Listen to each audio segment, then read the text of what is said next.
I think it's extremely important. I mean, a lot of modern theater stories come from Shakespeare, and Shakespeare's language is just, it's so beautiful. Everyone should be exposed to it. I think that it's important to everyone to hear Shakespeare, to see it, to know it. I've played some really hard characters. Hamlet was really hard, but I can relate more to that. You know, brooding, melancholy, all of those things I think are a lot easier to identify with than crazy high and really angry and ready to fight at any minute. There's nothing like that about me. I don't know, he's kind of more fly by the seat of his pants than most characters I've ever played. Yeah, he's a little more serious than most of the characters I get to play, and a lot more vicious. Example, Ophelia that I played last year, I mean, they're both desperate in their own regard as far as, you know, who they love and what they'll do to preserve that love. You know, they both kill themselves at the end of the show, but she doesn't go crazy like Ophelia did, you know. Ophelia, her father, you know, got stabbed through a curtain, so I guess there's a lot of other things going on that drove her nuts, as opposed to Juliet. She has, you know, she's alone. Her family's not, you know, by her side in this decision, but, you know, nobody's being stabbed through a curtain either.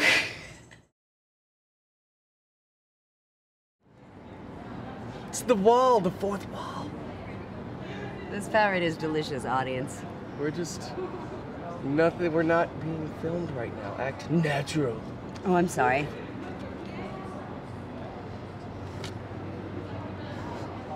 I spent a lot of my life ignorant of theater.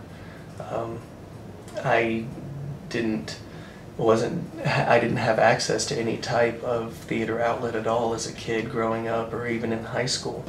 I feel more like an animal in a cage now than I do when I'm on the stage performing. By her own word. Dance, monkey! Dance! I didn't get my first theater experience until I was in college, really.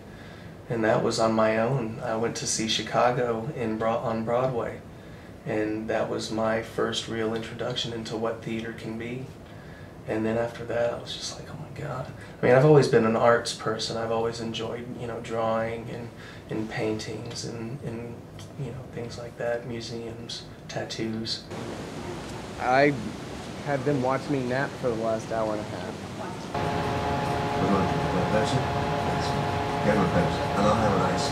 Just art, I've always enjoyed it, and I've never thought that I could give to the art community, but through theater I've been able to find an outlet to really do that. I'm really tired.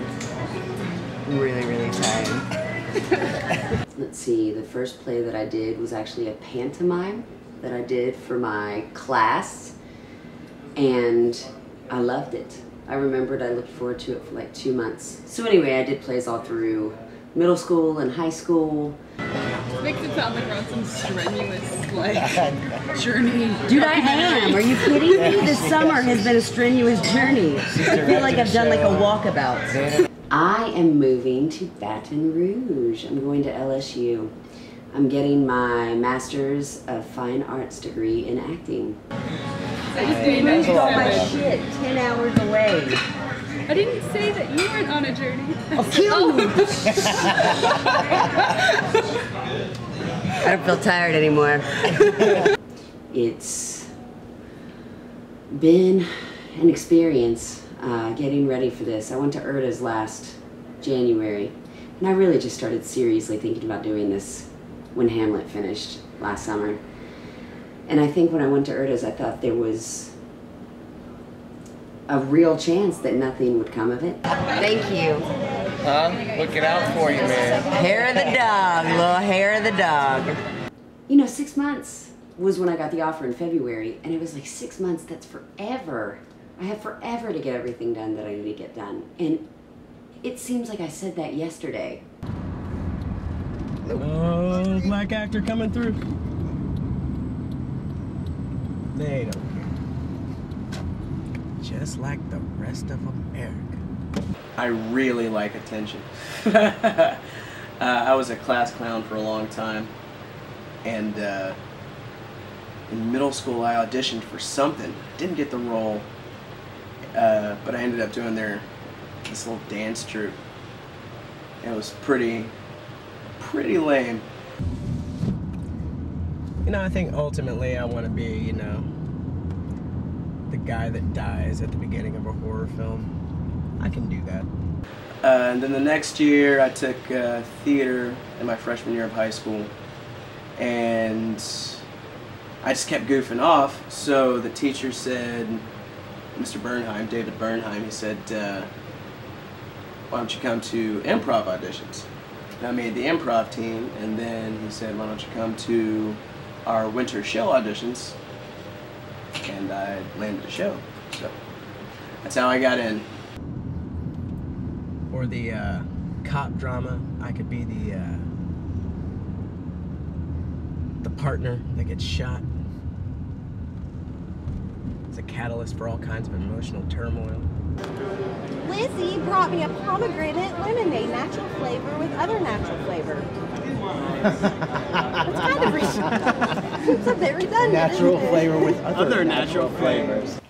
I've been acting probably since I was around 13 years old. The very first play I did was The Wizard of Oz, and that was at the Oak Ridge Playhouse, and from there it just kind of just went on. Yes, you're perfectly fine. You have nothing abnormal going on the face at all. Good. Anywhere else that happens. 1, 2, 3, 4. I went to performing arts school when I was 14 for a year, for my freshman year of high school, and just that's kind of what started me off on everything, and just really loving it and being a part of it. Yeah, I just talked to Mom. Oh, wait. Love you. I just broke the law. You're not supposed to eat in costume. Last year I got to be Ophelia in Hamlet, and that was a lot of fun because she's a real offbeat kind of person. I mean, she's real sweet, but she got to be real crazy at the end, and that's something I like to do, is just kind of explore that a little bit. But it's been a blast. I love doing it. That's why I keep coming back. But it doesn't count because it wasn't my plate. And that's like calories. It doesn't count like if you're not eating a sandwich or like a chocolate bar on a plate, then it doesn't count. If it's on a plate, then, you know, it's a meal. So therefore you're gaining all those calories. It's true.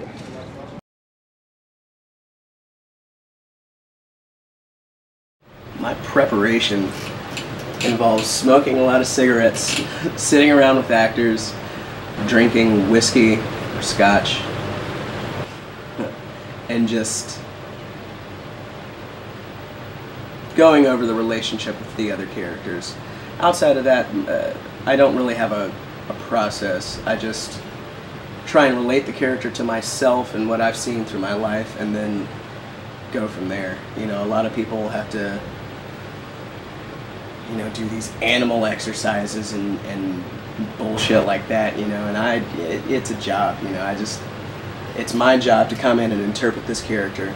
I've done it mentally, now it's time for me to get out there and show you what I've done. Stop in honor of my king to strike him dead! I hold it not a sin. Why, how now, I do a lot of research. I read a lot of essays and, I don't know, reviews and synopses and stuff like that about the play as a whole and about the character. I also obviously work on lines. Anon drums in his ear at which he starts and wakes, and being thus frightened, swears a prayer or two and sleeps again. A lot. I spend a lot of time working on lines, and when I'm doing that, I really try to kind of dissect the lines as I'm going through them. You know, actors use things like beats and subtext and objectives and blah, blah, blah, blah, blah. All the crap that people talk about that I hate talking about, but is actually pretty valuable. People are so complicated, and I think a lot of the time characters aren't, and they should be, because they're people. We're all characters. I spent a lot of time with the script, you know, analyzing all of my scenes, what I'm going through as I'm making all of my interactions, making all of my choices with all of the other actors on stage that I'm working with. And really I just try and maintain my focus on what it is that I have to do, because we've spent so much time in rehearsal going over this, doing the run, that I want to prepare about 2 hours before I go on stage. That way it gives me enough time to really focus on what it is and not let it get like it's scripted, make it a reaction, a reality, rather than directions from a director. So I try and focus on making the reality that I'm about to live a reality for myself, and then go and do the show, hopefully well.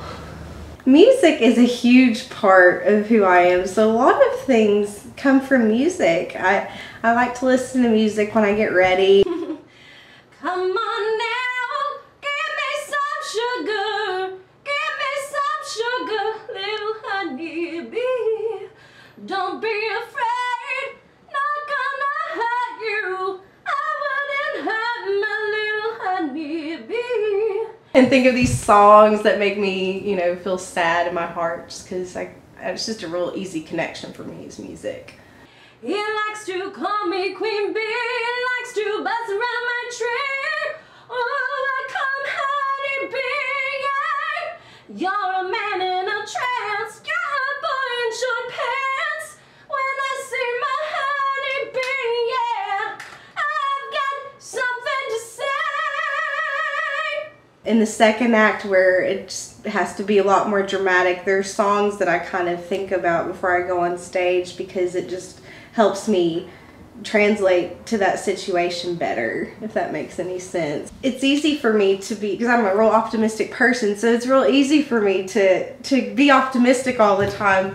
But like when it comes to real sad parts, you know, like the second act, like I have a hard time talking to people before the second act, just because it has to happen on stage like that. And I just draw so much energy from the people around me that if I start talking to them before the second act, then that, you know, feeds into my energy. So I have to isolate a little bit. And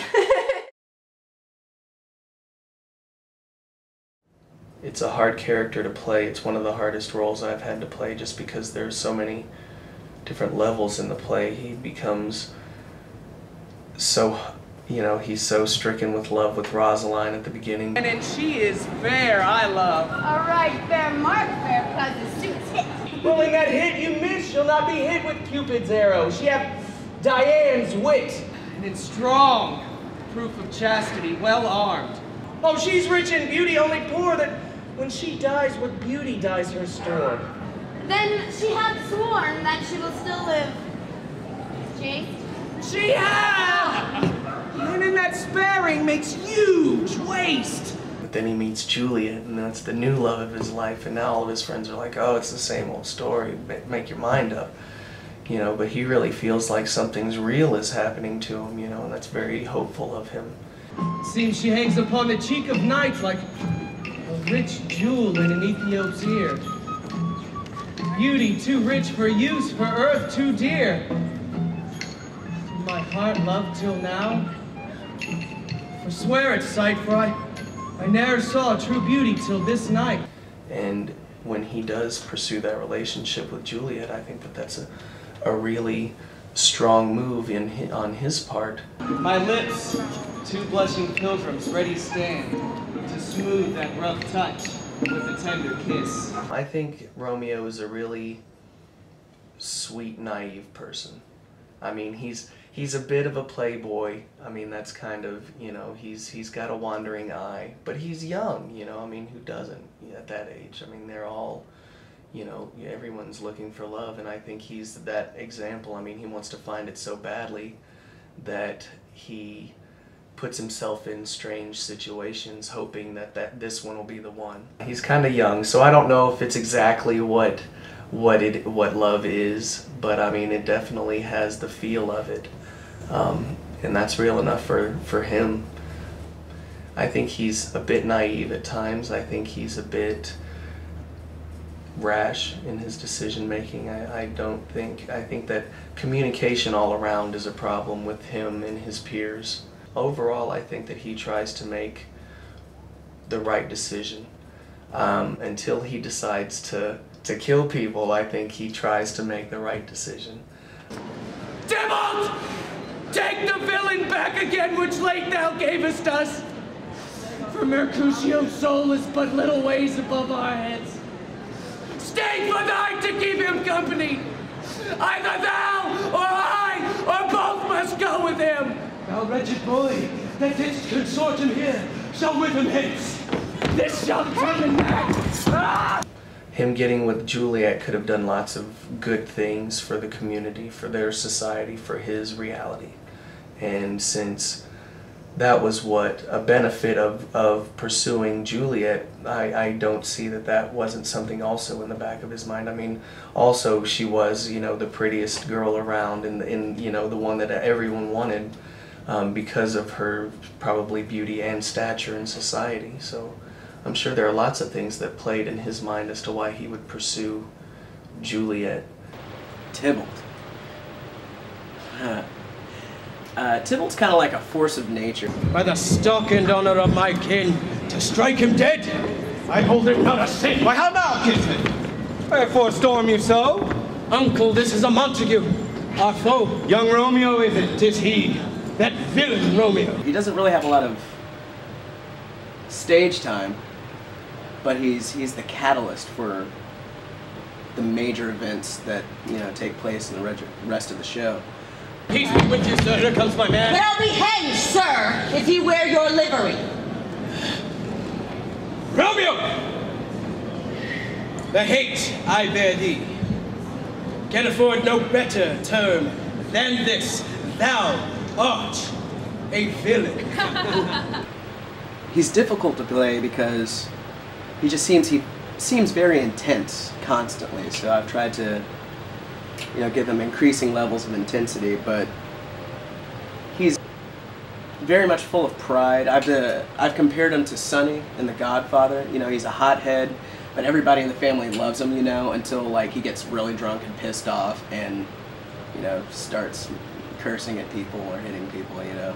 But he's very concerned with his family's honor, and sometimes he just goes over the edge. You know, that's how he knows how to get things accomplished, you know, with his hands. I think Mercutio is one of those characters that could be played about 45 different ways, and I'd say that probably all of them would be valid choices. I think Mercutio is really volatile. You know, I think that any textbook or website or anything that's devoted to Shakespearean history would say that Mercutio's name comes from the word mercurial, and so I think he's supposed to be very tempestuous. The highs are high, loves to party, is the life of the crowd, has a really good time when having a good time, but the lows are really low. And I think that if someone were to place like a modern term on Mercutio, I'd probably say that Mercutio is bipolar or something like that, like a manic depressive kind of personality. Sometimes she driveth o'er a soldier's neck, and then dreams he of cutting foreign throats, and then anon drums in his ear, at which he starts and wakes, and being thus frighted swears a prayer or two and sleeps again. Juliet, at the beginning she's real naive, you know, she's 14, she's young, she's light. If I could compare to something, it'd be like a little fairy, like a little sprite. Like she's just real, she expects the best out of everybody. And I think like her relationship like with her family and everything is she really wants to do good and please them, and she's a people pleaser, I guess you could say too, just because of the environment that she's grown up around. But she's also very strong-willed too, and she's got a big heart, and you know that's why she falls so hard for Romeo, because that's her first love, you know, and she'll do anything to protect that. Thou wretched boy, that didst consort him here, shall with him hence. Hey, no! This shall be every man.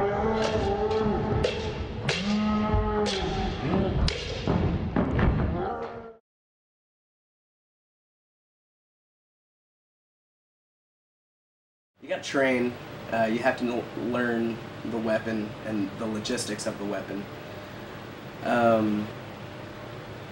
And then you have to learn how to control the weapon, and because it is staged violence, so you're not necessarily following through with moves, like I might be cutting at your right shoulder, but really I'm trying to send the energy like right past you. So your choreographer comes in, he teaches you the weapon, and then he teaches you the choreography, and then you just run it over and over and over again at varying speeds. First slow, until you can get up to performance speed. And performance speed is never really as fast as people really think it is, because it looks fast, but a lot of that's because we're acting, it's actually moving at a good pace, it's kind of like a dance, it's very rhythmic.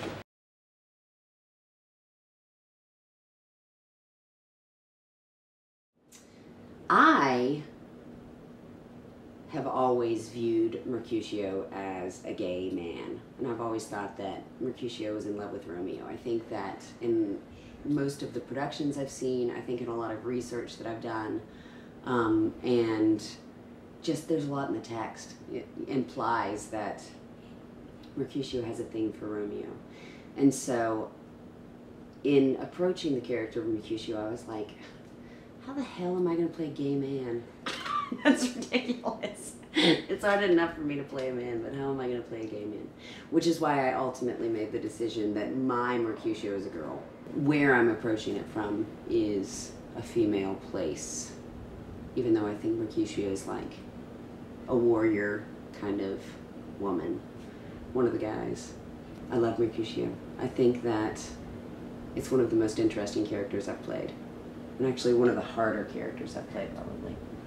I think this has been harder for me than Hamlet was, which is weird, because Hamlet kicked my ass, but this is so different. I like playing characters that I can identify with. I like playing characters that are real and tortured and have demons, and Mercutio has a lot of these, but there's nothing really that says why, or what they are, or why she is like she is, and all of that. So I guess I had to create all of these circumstances, which typically I don't feel is the case. My Juliet is Casey Smith, and I really have enjoyed working with her this summer. I try and always put myself in the situation I'm working in.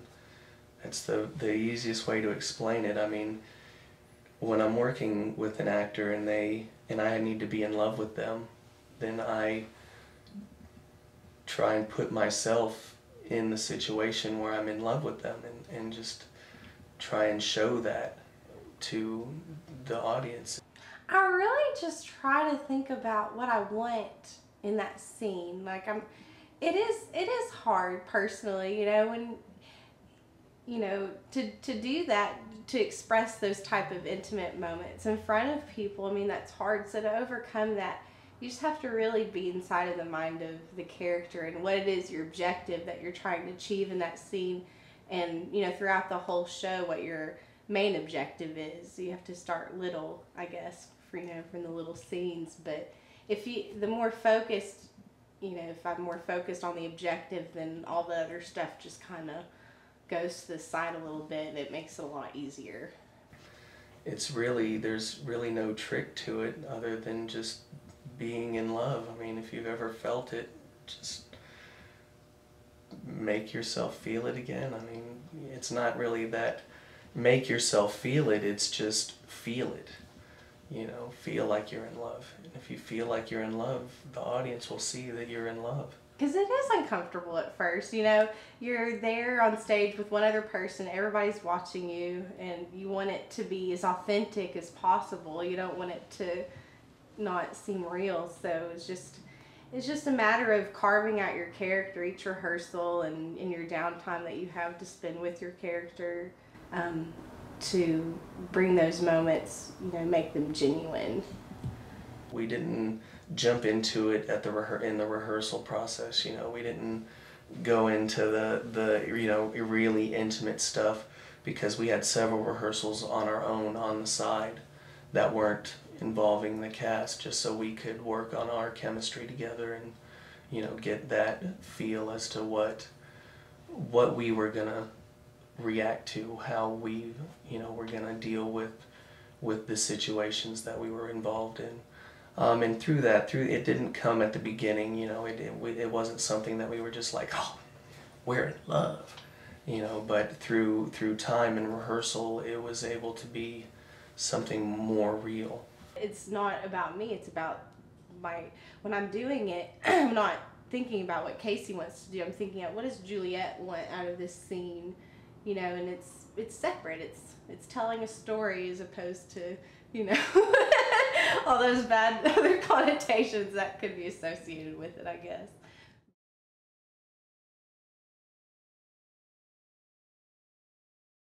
I mean, it's important just because, I mean, these are stories you're going to see constantly, whether Shakespeare wrote it or not. You know, these are themes and concepts that you're going to see. So it's important to see and be knowledgeable of where it came from. Pretty much all of Shakespeare's themes are relevant today too. You can watch a Shakespeare play and be like, that applies to today. You can set it in this time, and this time, and this time, and this time, and make it relevant to anything. And that's crazy to me. I think it's extremely important. I mean, a lot of modern theater stories come from Shakespeare, and Shakespeare's language is just, it's so beautiful. Everyone should be exposed to it. I think that it's important to everyone to hear Shakespeare, to see it, to know it. But if you look at the plots that are used over and over and over in theater and in TV and movies as well, you know, the mistaken lovers, the dressing up as opposite genders. I just think it's very important. I think it informs, I think one thing informs the other. You know, I think you could be doing a modern show and part of gathering your stuff together to build your character, maybe you relate to a Shakespeare play, you know, maybe that's part of your collage of resources that helps you find something in your character. Romantic triangles that you see, a lot of the slapstickish kind of comedy, all of that can be put on Shakespeare. So much of that comes from Shakespeare. The literature, it really, you know, I know not everybody understands, you know, the words in Shakespeare, but it reminds you like how important language is, and you know how it's evolved. I think is very important in terms of, you know, how we carry ourselves and in the different styles of theater. I think it's very important. I think that Shakespeare has informed the majority of the theater that we see today. Both the language, you know, think of all the expressions that are used on a regular basis in life as well as in theater. It's some of the most profound and beautiful text out there. Ask for me tomorrow and you shall find me a grave man. There's so many quotes that are so recognizable. That hath not a Jew eyes is such a recognizable one from Merchant of Venice. If you plan on being a professional actor, you at some point need to do classical theater, more specifically Shakespeare. You know, all the stuff from Hamlet, to be or not to be, frailty, my name is a woman, that's a good one.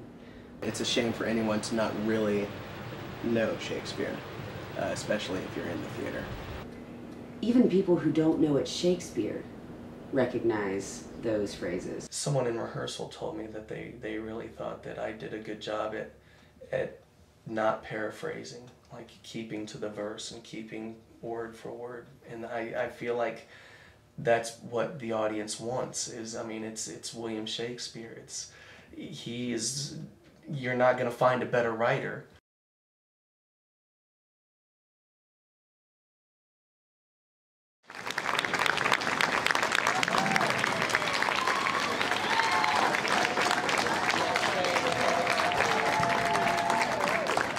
Hey everybody, please have your indulgence for just a second and all will become clear. I mean, I think that's one of the great parts about theater is the community involved. I think that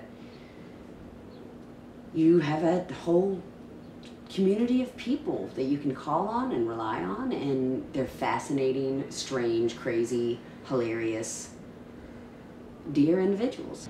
I'm only out here because we actors are a very tight-knit bunch, and tonight is kind of a special night, not just because this show is closing, but because one of our own is leaving us. It's been a really, like, as far as final acting gigs in the city go, it's been great.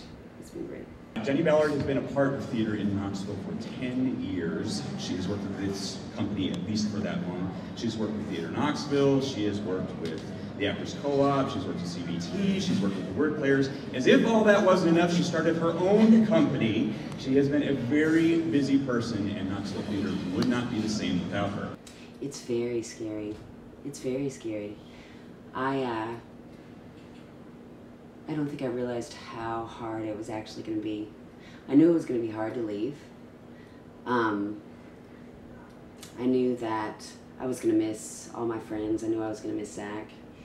I knew I was going to miss CTK, but like until it actually started getting a little bit closer to time for me to go, it's been terrifying. I'm really scared. This is the first time I've moved in my adult life outside of Knoxville. I was asked last year if I would go opposite this young lady in a sword fight, which I will admit scared the bejesus out of me. But she was a very fast learner. So when Tom told me that she was coming out again this year to be in a sword fight, I was not worried because she picked it up very well. And I've never gone anywhere like this by myself, you know? So I'm petrified, but I'm also very excited. I think it's going to be really good for me.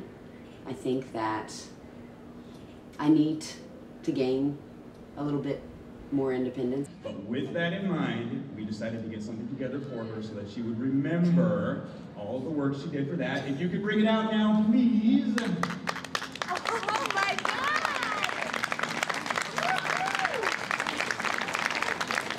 This is a sweater rapier, which is what they should have been fighting with the entire time.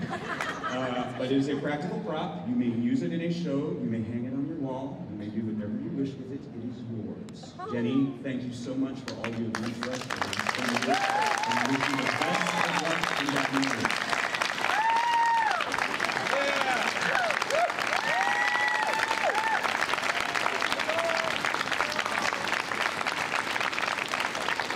Thank you guys. Very much. Thank you guys so much. I'm very sad to be leaving. I'm excited, but I'm going to miss you guys so much that I don't even know what to do with myself. So thank you all. Thank you.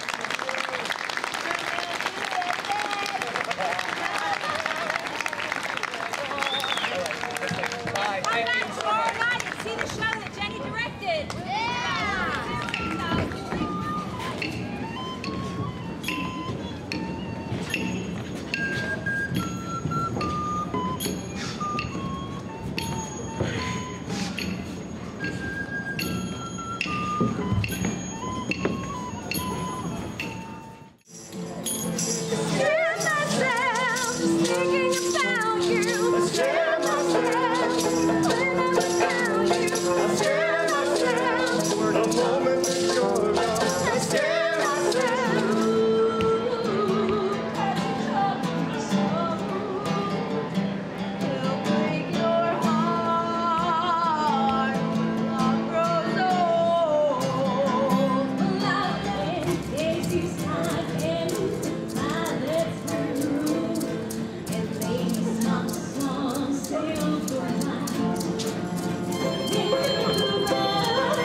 Sail